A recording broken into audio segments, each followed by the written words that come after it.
Hello, and welcome to the turbulent world of Middle East soccer, or Mid-East Soccer podcast. I'm your host, James Dorsey. Please subscribe to my YouTube channel and click the notification button for more options. Also, please share your comments and suggestions. We take them seriously within reason and try to accommodate them. There's a potential silver lining in Hindu nationalism's endorsement of Indonesia's humanitarian Islam. That is, if the approval produces a Hindu equivalent. At first glance, Hindu nationalist Ram Madhav's call on Indian Muslims to embrace one, if not the world's most moderate expression of Islam, seems patronizing and out of step.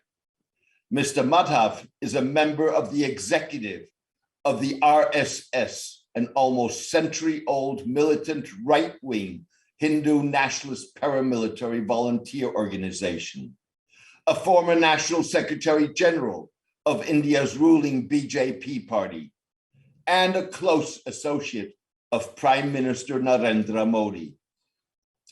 In an essay published by Open, an Indian current affairs weekly, Mr. Madhav, widely viewed as a moderate among Hindu nationalists, called on Indian Muslims to adopt a moderate form of Islam, propagated and practiced by Nahdlatul Ulama, the world and Indonesia's largest Muslim civil society movement. Nahdlatul Ulama advocates reform of what it calls obsolete and problematic elements of Islamic law, including those that encourage segregation, discrimination, and/or violence towards anyone perceived to be a non-Muslim. Humanitarian Islam further recognizes equal rights for Muslims and non-Muslims, unrestricted acceptance of the Universal Declaration of Human Rights, and interfaith relations based on shared common values. If adopted by Mr. Madhav's RSS and BJP, it would be an approach that would contribute to the restoration of a semblance of societal harmony in India and help halt the backsliding of the country's democracy.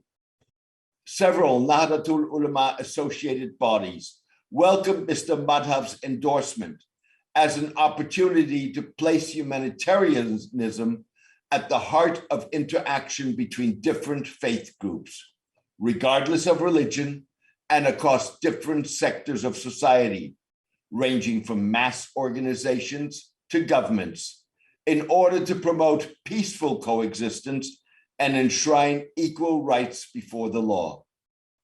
Mr. Madhav's essay appeared against the backdrop of mounting Hindu-Muslim communal violence that critics believe is fueled by the BJP and RSS's anti-Muslim rhetoric and policies.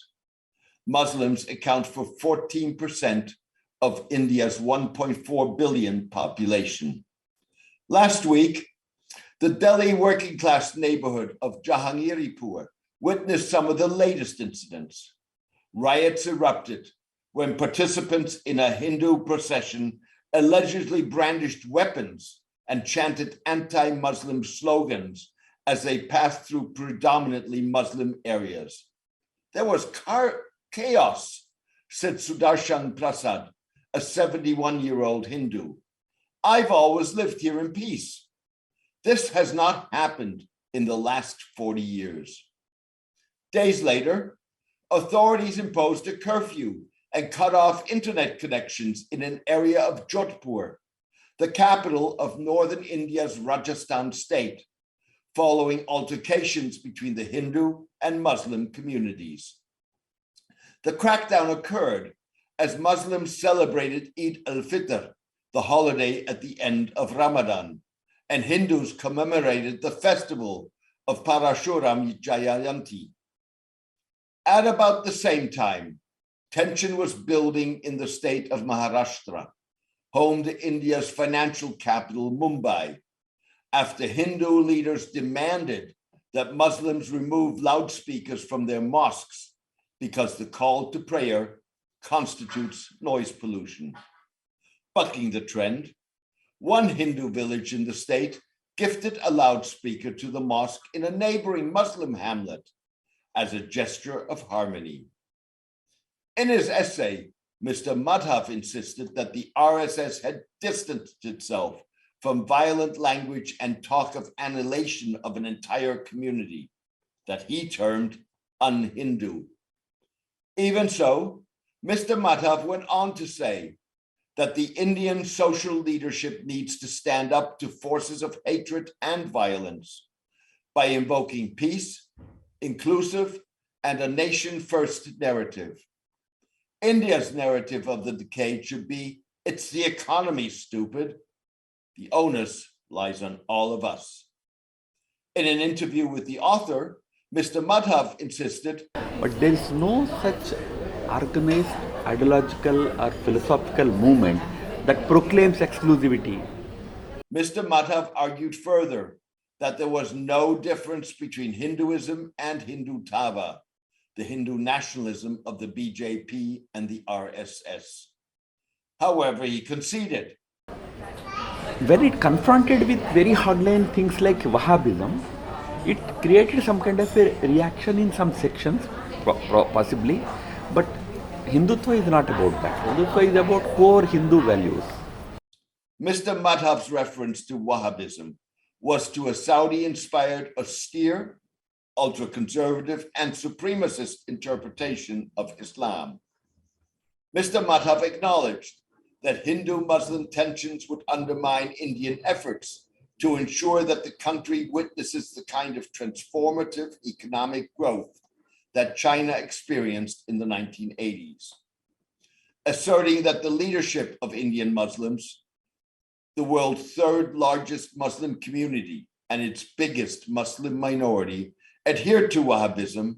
Mr. Madhav wrote that violent elements, whether Muslim or Hindu, do not and should not represent our respective mainstream communities. Mr. Madhav suggested that the hijab, a head cover worn by a large number of non-Wahhabi Muslim women, signaled belief in Wahhabism's purported purpose of pitting Muslims against non-Muslims. A more inclusive and humanitarian Islam, on the lines of the one promoted by organizations like Nahdlatul Ulama, must be the way forward for them, Mr. Madhav wrote. Many of Nahdlatul Ulama's women, activists, and followers sport a hijab while embracing the concept of humanitarian Islam. In the interview, Mr. Madhav suggested that his reference to the hijab was related to a dispute over the headdress after the BJP-governed state of Karnataka banned it in schools because it violated the school uniform. A court later upheld the ban. In India, there is no restriction about hijab in marketplaces, in private gatherings, in public movement, on the streets, everywhere. Those who want to wear hijab will wear it. Only when you insist that even in going to a school, I have to violate the school discipline because this my religion mandates, is what I called as that Wahhabist influence. Mr. Madhav said.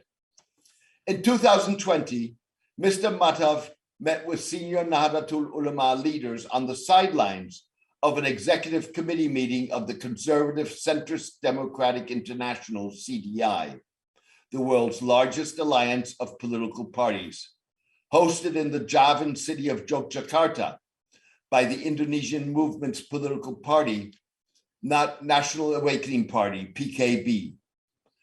Mr. Madhav attended the CDI meeting as an observer. Some European and American officials privately hope that increased engagement with India in response to the war in Ukraine and big power rivalry in the Indo-Pacific will strengthen the hand of the more moderate wing of the BJP and the RSS. German Chancellor Olaf Scholz has invited Mr. Modi to attend a summit in June of the Group of Seven, or G7, in the Bavarian Alps. The G7 groups Canada, France, Germany, Italy, Japan, Britain, and the United States. Mr. Madhav's embrace of humanitarian Islam and Nahdlatul Ulama's engagement hark back to notions of an Indianized civilizational sphere that encompassed South and Southeast Asia for nearly 15 centuries before the arrival of China, Europe, and Islam in the region. In a gesture at a time when religious and cultural sites have been at the center of disputes and conflict in India and elsewhere, Indonesia agreed in February to open Prambanan Temple and Borobudur Temple in Java to worship by Hindus and Buddhists. The sites have been mainly closed for decades for worship. In the interview, I don't want to use any such, very loaded phrases. Like an Indosphere stretching across Asia's parts.